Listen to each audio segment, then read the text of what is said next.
रेशमी, आज भी कुछ खास नहीं मिला। सारे दिन जंगल में भटकता रहा, लेकिन हाथ खाली ही लौटा हूँ।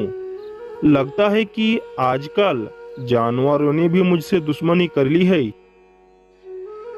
तुम ऐसा क्यों सोचते हो नूरुल? जानवरों का क्या दोष? उन्हें भी तो अपनी जान प्यारी है। शायद किस्मत हमारे साथ नहीं है। कभी कभी सोचता हूँ रेशमी कि ये काम छोड़ दूँ। सुबह से रात तक मेहनत करता हूँ, लेकिन मुश्किल से ही कुछ मिलता है। घर के लिए खाने का इंतजाम करना भी मुश्किल हो गया है। लेकिन काम छोड़ दोगे तो हम करेंगे क्या? यही तो तुम्हारा हुनर है नूरुल। हाँ, अब आसान नहीं रहा, पर शायद कभी हालत बेहतर हो जाए। शायद तुम सही कह रही हो, पर जब हर रोज थके हारे लौटता हूँ और तुम्हें खाली हाथ देखता हूँ तो बहुत बुरा लगता है। मेरे बस में होता तो तुम्हें सारी खुशियाँ देता। तुम्हारा प्यार ही मेरे लिए सबसे बड़ी खुशी है नूरुल। हमें बस धैर्य रखना होगा। कठिन समय हमेशा नहीं रहता। हो सकता है कि एक दिन हमारी मेहनत रंग लाए। सच कह रही हो। तुम्हारी बातों से मन हल्का हो जाता है। तुम्हारे साथ होने का एहसास ही मुझे हिम्मत देता है। कल से फिर कोशिश करूंगा। और मैं तुम्हारे साथ हूँ, जैसे हर समय होंगी। हम मिलकर हर मुश्किल का सामना करेंगे। दोनों ने एक दूसरे का हाथ थामा और आशा के साथ आने वाले कल का इंतजार करने लगे। अगले दिन शिकारी अपने रोज की तरह जंगल में गया। उस दिन भी उसका मन उदास था, लेकिन वह काम छोड़ने का नहीं सोच रहा था। वह जानता था कि हर दिन की तरह कुछ न कुछ मिलेगा ही। तभी उसे झाड़ियों के पीछे से हल्की सी करहने की आवाज सुनाई दी।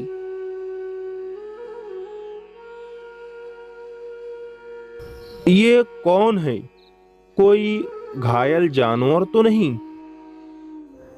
वो झाड़ियों के पास गया तो देखा कि वहाँ एक छोटा सा बंदर घायल हालत में पड़ा था।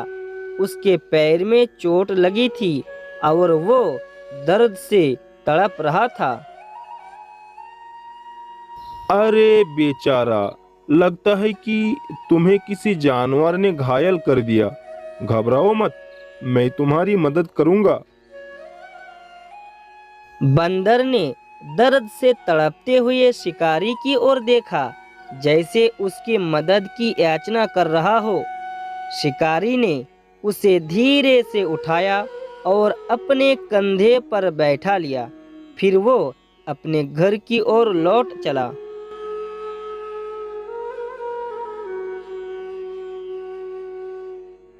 ओजी, ये कौन है? क्या हुआ है इसे? अरे मत बोलो रेशमी, ये जंगल में घायल पड़ा था। इसकी हालत देखी नहीं गई तो इसे यहाँ ले आया। सोच रहा हूँ कि कुछ दिन इसकी देखभाल कर लूं। जब ठीक हो जाएगा तो वापस जंगल में छोड़ दूंगा। तुम्हारा दिल सच में बहुत बड़ा है नूरुल। चलो, इसे अंदर लाते हैं और इसकी चोट का इलाज करते हैं। रेशमी ने जल्दी से पानी और कुछ जड़ी बूटियां लाकर बंदर की चोट पर लगाई। उन्होंने उसे आराम से एक कोने में बैठा दिया और खाने के लिए कुछ फल भी रख दिए। बंदर ने पहले डरते डरते खाया, लेकिन फिर उसने आराम महसूस किया।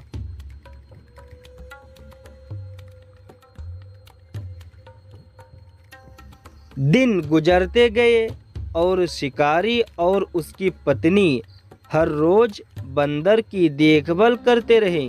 धीरे धीरे वो ठीक होने लगा और उनकी देखभाल में खुशी खुशी रहने लगा। वो शिकारी की छोटी सी झोपड़ी का हिस्सा बन गया, जैसे परिवार का सदस्य हो।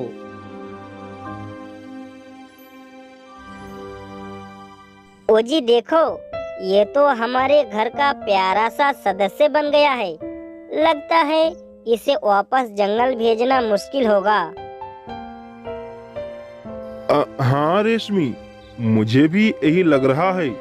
इसका प्यार और मासूमियत देखकर मुझे भी इसे कहीं और भेजने का मन नहीं कर रहा। अब बंदर उनके साथ ही रहने लगा। उसकी प्यारी हरकतों से उनके घर में खुशियां लौट आई थी। शिकारी और उसकी पत्नी का मन अब पहले से अधिक हल्का और खुश रहने लगा। शिकारी को महसूस हुआ कि उसका घर अब एक परिवार की तरह हो गया है, जहां प्यार और अपनापन है। शिकारी के घर में एक बकरी भी रहती थी, जिसका नाम गुल्लू था। गुल्लू को शिकारी और उसकी पत्नी से बहुत प्यार था, लेकिन जब से बंदर घर में आया था, उसे ऐसा लगने लगा था कि सभी का ध्यान अब उसी पर है।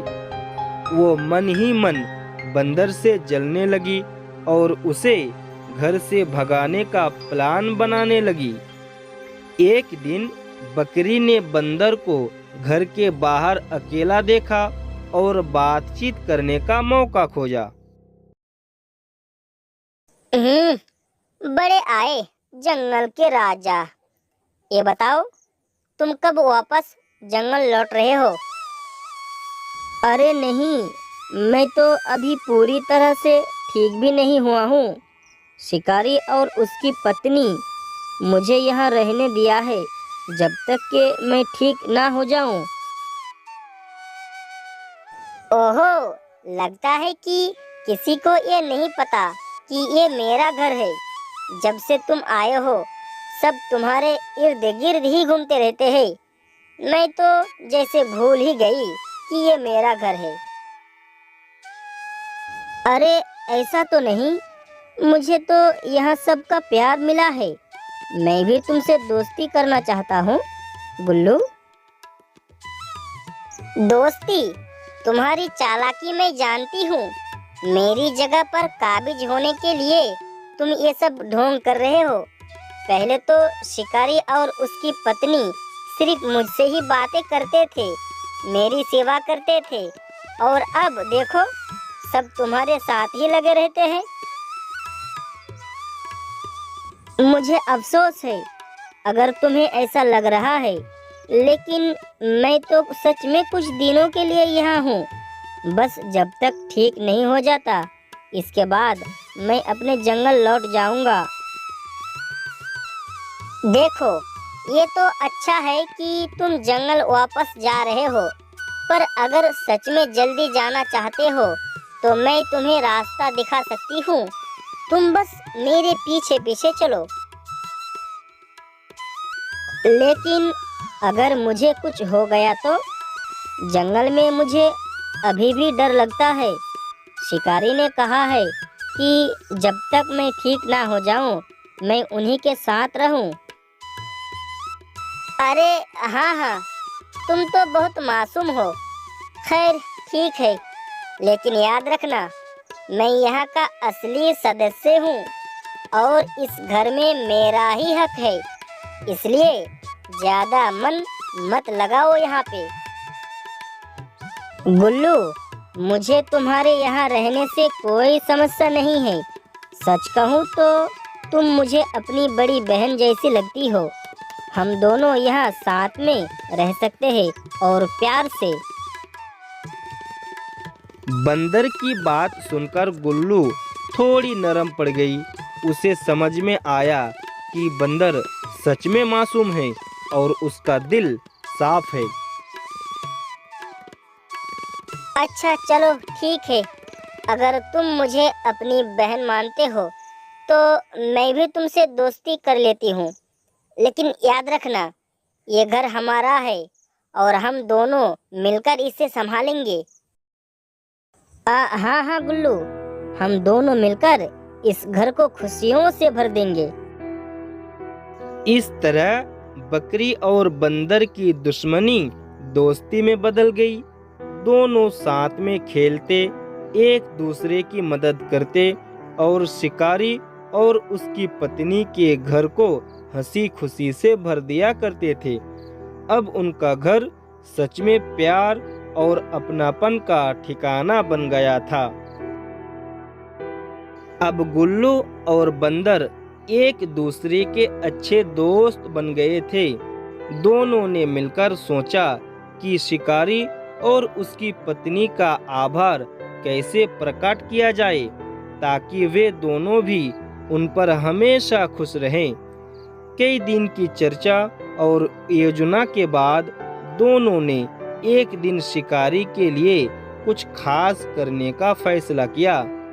अगली सुबह शिकारी अपनी झोपड़ी के बाहर आता है और देखता है कि गुल्लू और बंदर उसके इंतजार में हैं। सुनो सुनो, आज हमने तुम्हारे लिए एक खास योजना बनाई है।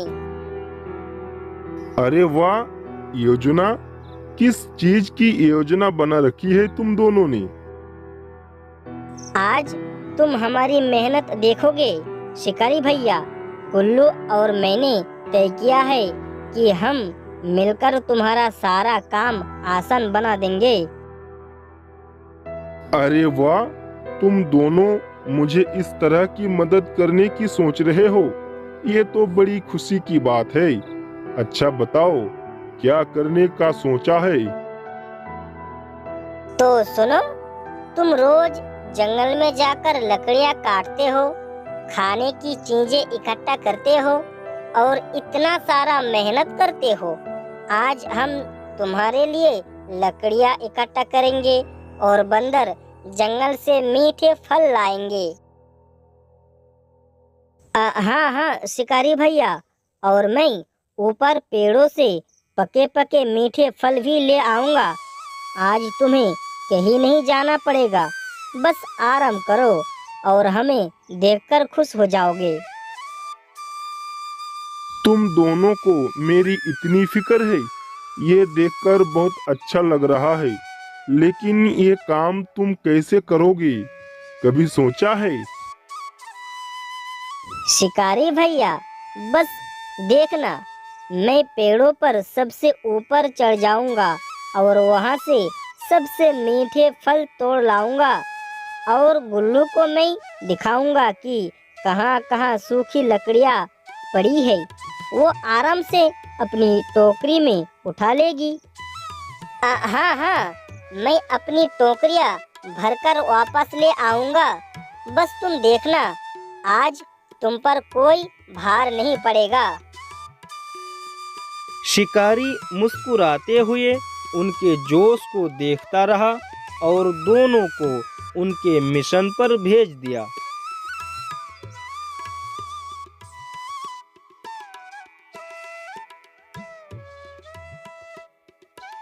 कुछ देर बाद गुल्लू और बंदर जंगल से लकड़ियां और फल लेकर लौटते हैं। दोनों की हिम्मत देखकर शिकारी के चेहरे पर बड़ी खुशी होती है। अरे वाह बंदर, ये तो पके पके मीठे फल है। और गुल्लू, तुमने तो ढेर सारी सूखी लकड़ियां भी इकट्ठी कर ली। अब तो हम हर दिन तुम्हारी मदद करेंगे शिकारी भैया। अब तुम्हें जंगल में इतनी मेहनत करने की जरूरत नहीं पड़ेगी। हाँ, और फिर हम सब मिलकर शाम को आराम से बैठेंगे, बातें करेंगे और तुम्हें एक भी काम नहीं करने देंगे। तुम दोनों ने तो मेरा दिल जीत लिया। अब लगता है कि मेरा घर सच में खुशियों से भर गया है। अब हर दिन गुल्लू और बंदर मिलकर शिकारी का काम हल्का कर देते और शाम को सब मिलकर हंसी खुशी बिताते। शिकारी अब न केवल अपने दोस्तों के सहारे खुश था, बल्कि उन्हें अपने परिवार का हिस्सा मानता था।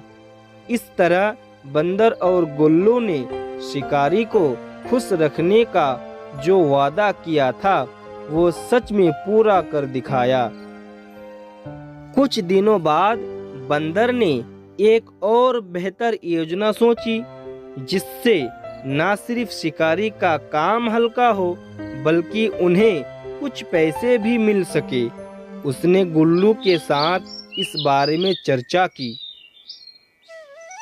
गुल्लू, मैंने एक बेहतरीन योजना बनाई है।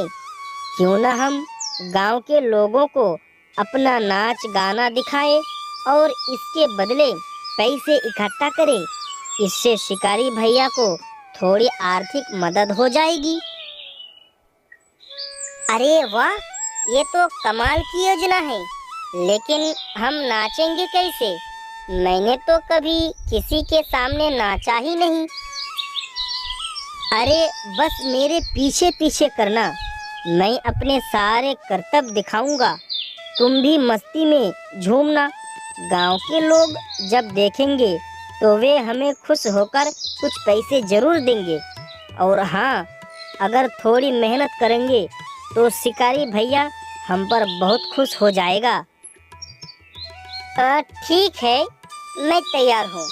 लेकिन हमें पहले शिकारी भैया को इस बारे में बताना चाहिए। दोनों शिकारी के पास जाते हैं और अपनी योजना बताते हैं। शिकारी भैया, हमने एक नई योजना बनाई है। अगर आप इजाज़त दे तो हम गांव में अपना नाच गाना दिखाएंगे और पैसे इकट्ठा करेंगे। अरे वाह, तुम दोनों ने तो कमाल की योजना बनाई है, पर सच में कर पाओगे क्या? हाँ, हमें पूरा भरोसा है। बंदर ने मुझसे कहा है कि सब ठीक होगा। आप बस हमें वहाँ ले चलो। ठीक है, अगर तुम दोनों को इतनी हिम्मत है तो मैं तुम्हारे साथ हूँ। चलो देखते हैं कि गांव के लोग तुम्हारी कला को कितना पसंद करते हैं। अगले दिन शिकारी बंदर और गुल्लू को लेकर गांव के चौराहे पर पहुंचा। गांव के लोग वहां इकट्ठे होने लगे और बंदर ने मस्ती में अपनी कलाबाजियां दिखाना शुरू किया। वे पेड़ की टहनियों से कूदता, हाथों पर चलकर गुल्लू के चारों ओर घूमता और बीच बीच में नटखट चेहरे बनाता। गांव के लोग उसकी हरकतों पर खूब हंसते और तालियां बजाते। गुल्लू भी पीछे नहीं रही। वो भी अपनी टोकरी को सिर पर रखकर नाचने लगी। कभी वो बंदर के चारों ओर घूमती तो कभी पैर पटककर जमीन पर थिरकती। दोनों की जोड़ी को देखकर गांव वाले बहुत खुश हुए और कई लोगों ने उन्हें पैसे दिए। गांव का एक बच्चा, अरे माँ देखो, ये बंदर और बकरी कितने मजेदार है। ऐसा नाच तो मैंने कभी नहीं देखा। शिकारी भैया, तुम्हारे जानवरों ने तो दिल खुश कर दिया।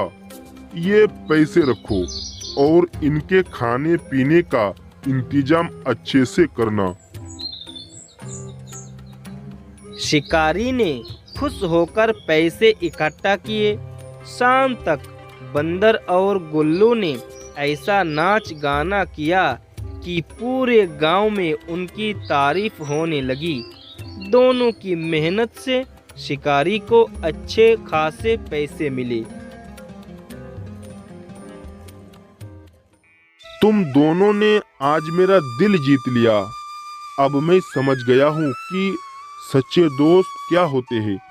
तुम्हारी मेहनत से मुझे आर्थिक मदद भी मिली और गांव के लोग भी खुश हो गए। शिकारी भैया, हम सब आपके लिए ही तो ये कर रहे हैं। आप हमारे परिवार का हिस्सा जो है। हाँ हाँ, और अब तो हम हर हफ्ते गांव वालों के लिए नाच गाना करेंगे ताकि आपको पैसे मिलते रहे।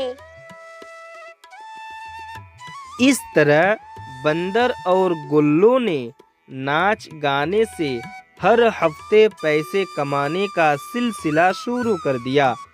शिकारी का घर खुशियों से भर गया और अब उन्हें किसी भी तरह की कमी का सामना नहीं करना पड़ा। गांव वाले भी उनके नाच गाने का बेसब्री से इंतजार करने लगे और शिकारी को अपने अनोखे दोस्तों पर गर्व होने लगा।